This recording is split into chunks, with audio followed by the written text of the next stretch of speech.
Hello, I'm the Faerie Dogmother. And I'm the Elven Cat Daughter. And we're here today to introduce you to some wonderful animals who are available right now for adoption. We'll also share some tips on pet care as well as other entertaining stories. So come with us to Fairyland and meet our adorable dogs and cats who are looking for their forever homes.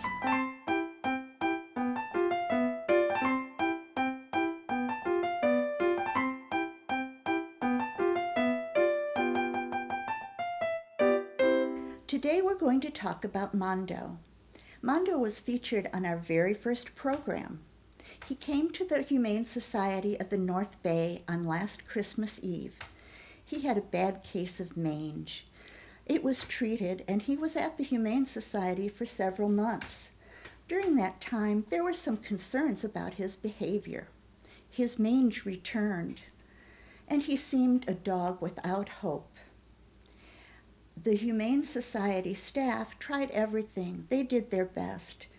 But it seemed that Mondo was destined for euthanasia in the beginning of June. They had done all they could do for him. Chua, a former board member of the Humane Society of the North Bay, and her organization CARES, accepted responsibility for Mondo. She brought him to the Animal Care Clinic in San Pablo, where he was placed under the care of Dr. Michael Evans. So he's been diagnosed with Demodex. He has really severe Demodex, which, for a lot of dogs used to be fatal. It's now treatable. It's a problem with his immune system where his T cells are having trouble fighting off that parasite. So we have to give him a little help. We put him on drugs to kill the parasite. We put him on antibiotics. We do shampoos to kind of clean up the skin and flush it. We ran a culture on him because he's had episodes before that were difficult to treat. Turns out he has 3 different bacteria growing. One of them was a Pseudomonas that is particularly resistant. Out of all the antibiotics we tested, there was only about 3 that would work for him. 2 of those were injectable. 1 was oral, so we got him on that oral antibiotic. His condition is way improved. He's much happier. He's quit bleeding all over the place. He's quit oozing pus. His skin is drying up. It's scabbing up. Before, you wouldn't want him touching you. It's kind of gross. And now, if he rubs against you, it's fine. He's loving. He just wants some attention. So his condition has really changed. He's much improved. He's really kind of over the hump, and he should just continue to do well. Yeah, the first week he was so itchy. The skin infection was so itchy for him that he just couldn't stop himself, and he would cause even worse, excoriations or injuries to his side and a lot of bleeding. But once we got the skin infection under control, the itchiness subsided. Usually Demodex is not an itchy disease. It's the skin infection secondarily that's itchy. So once we were able to get the skin infection under control, the itchiness subsided. He started leaving himself alone. So at this point, we've got the infection on the run. We got the Demodex on the run. He's been great. He's extremely friendly. When he first came in, he wanted to rub against you and be held by you, and he would want to jump on you and get some loving, and he was a little too gross for that initially. I know. But now he's not, and he's very affectionate.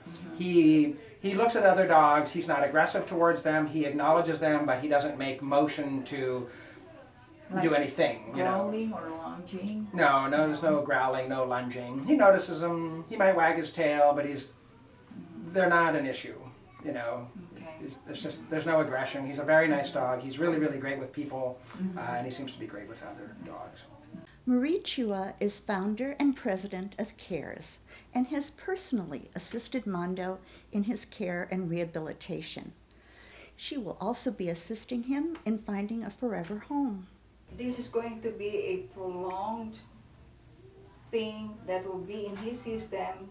It may come back, but an early treatment will prevent a costly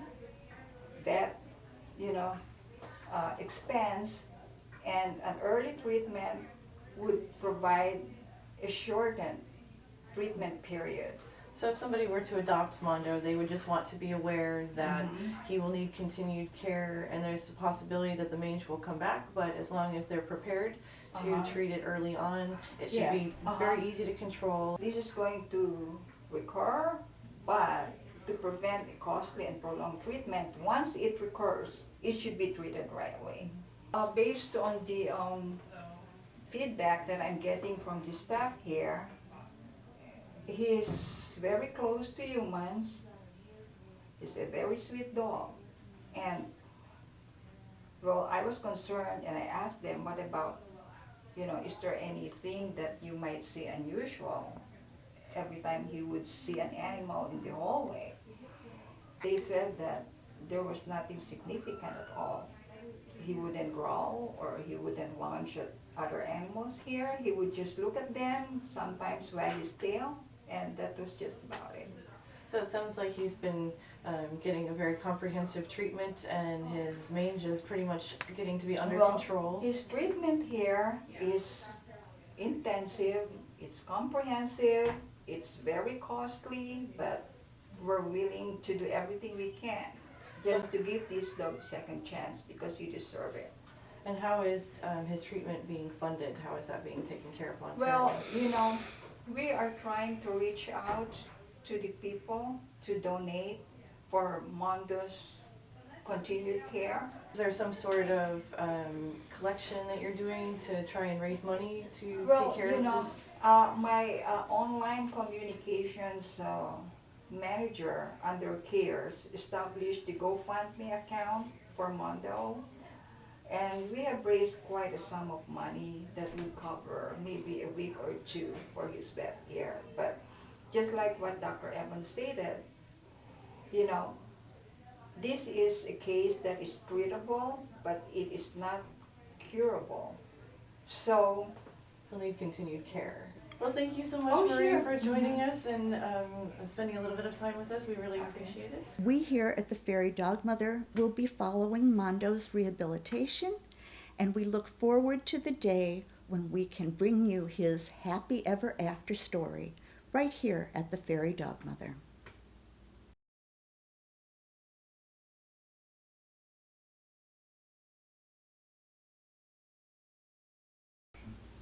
Animal rescue and adoption is an important part of any society's charitable work.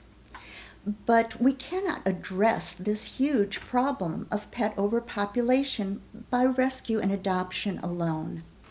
We must dramatically slow the birth rate of these precious animals.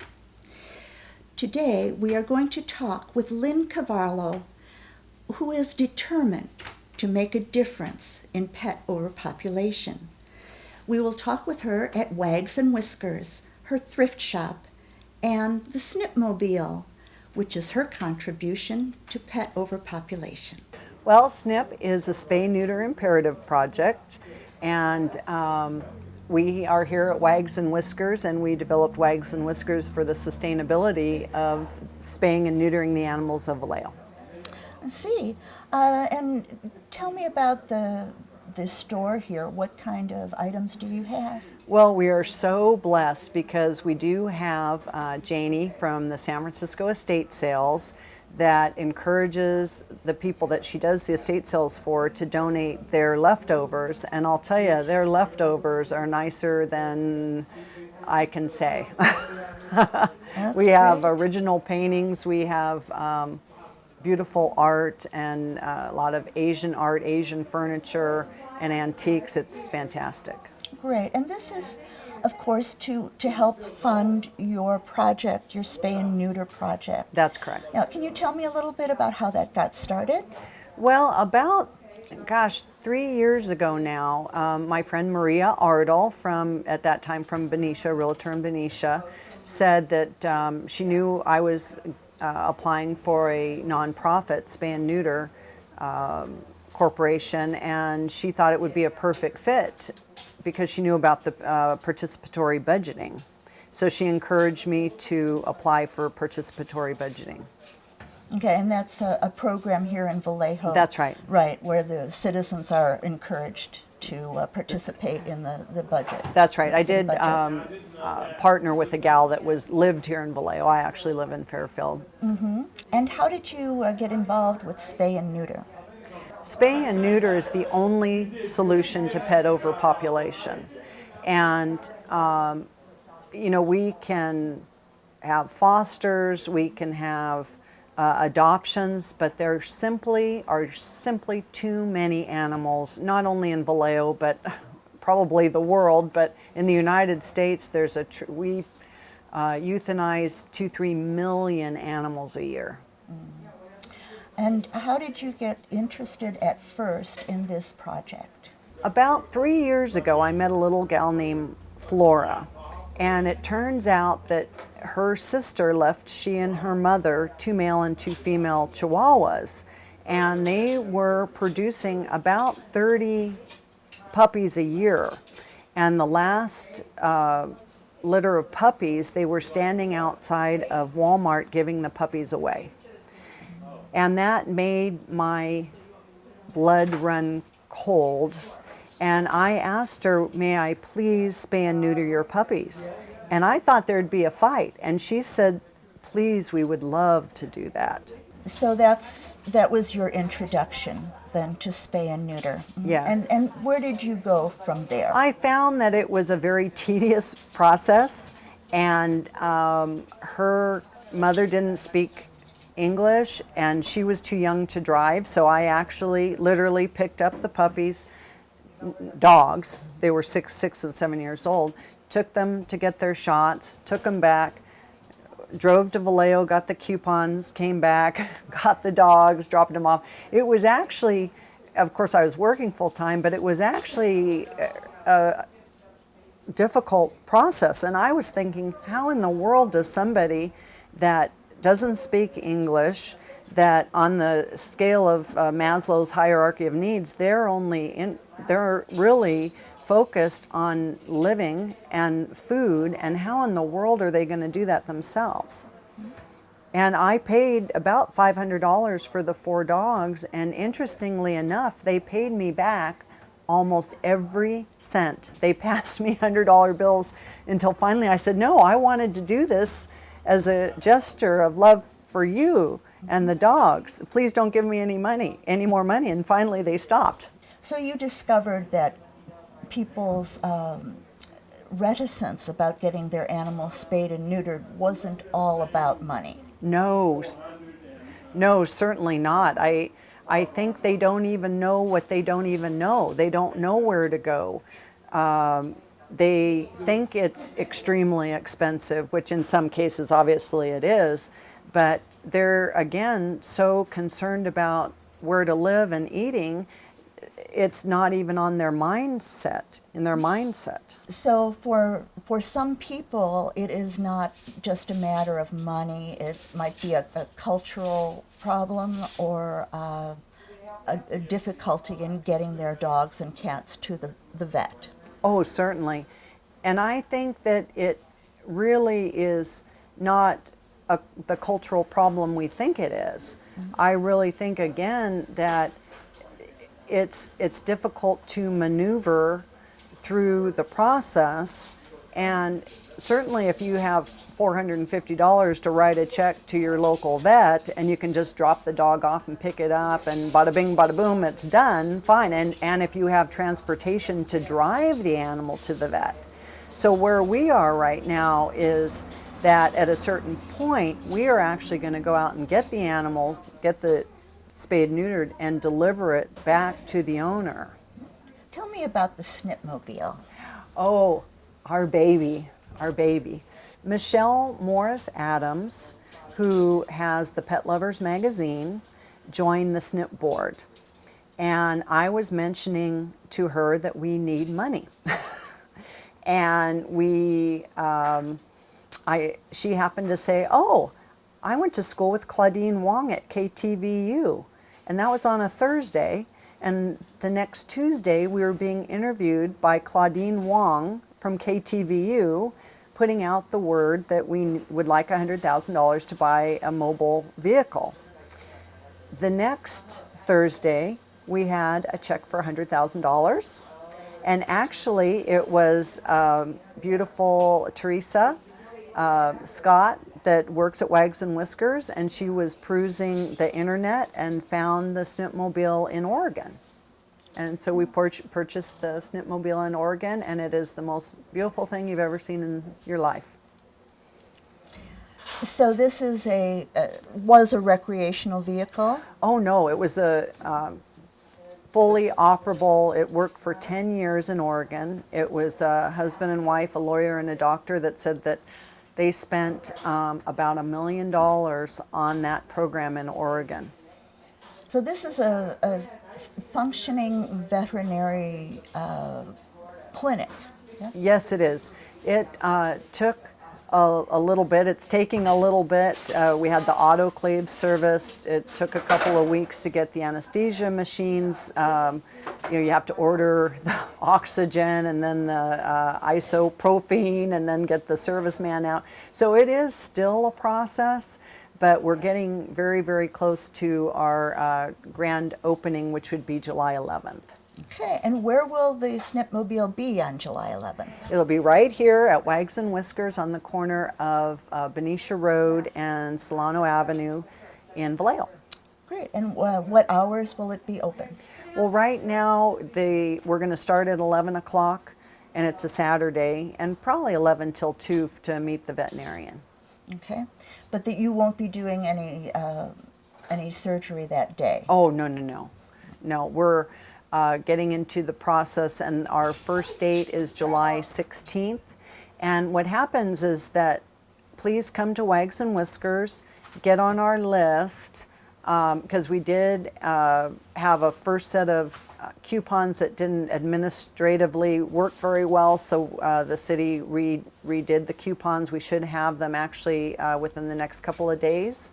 So either go ahead and get on our list, and then when we call you, you purchase a coupon here. It's $30 for a cat, and then $45 for a dog, no matter what size.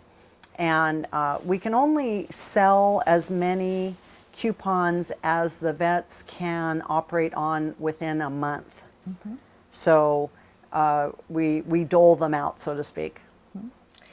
So then the person will be given an appointment time, and they will bring their animal here? Actually, what happens is we're working with Bayside Veterinarian, All Creatures, and then the Snipmobile. So it depends on if it's a cat or dog and the Snipmobile. Now, what happens is that with All Creatures and Bayside, the person would call the vet directly and set the appointment with the veterinarian. Mm-hmm. Now, with those two veterinarians, they do not require shots first. The Snipmobile is going to require that the animal be vaccinated.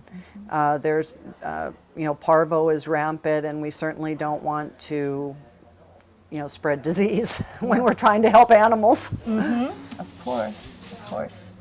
Okay, so you're saying that people should come on Saturday, yes, July 11th, yes, and meet the vet. Yes. And then they can sign up on the list. Yes. And you'll give them a call, and they can come in and get their coupon. That's right.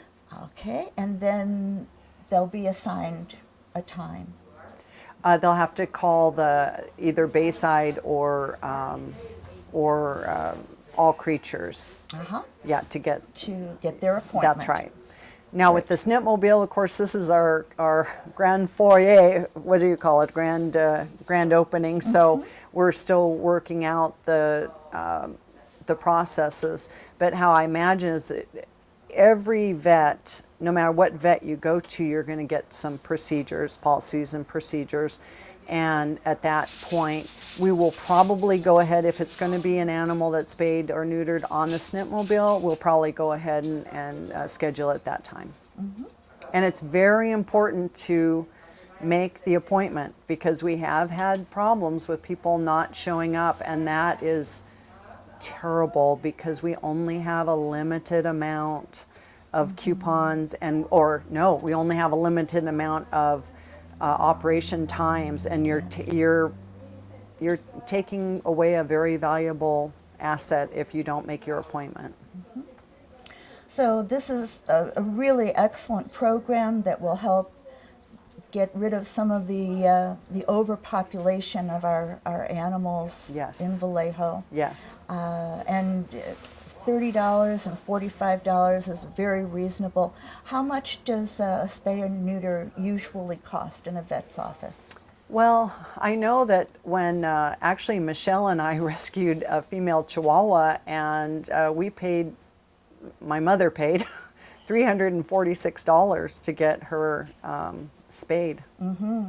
So you can go to, and please do, if you can't get an appointment here, there's Animal Rescue Foundation in Walnut Creek, there's Napa Humane in Napa, there's Vacaville SPCA, and they're a little higher because they're not, obviously, don't have the Vallejo coupons, but they're still very reasonable.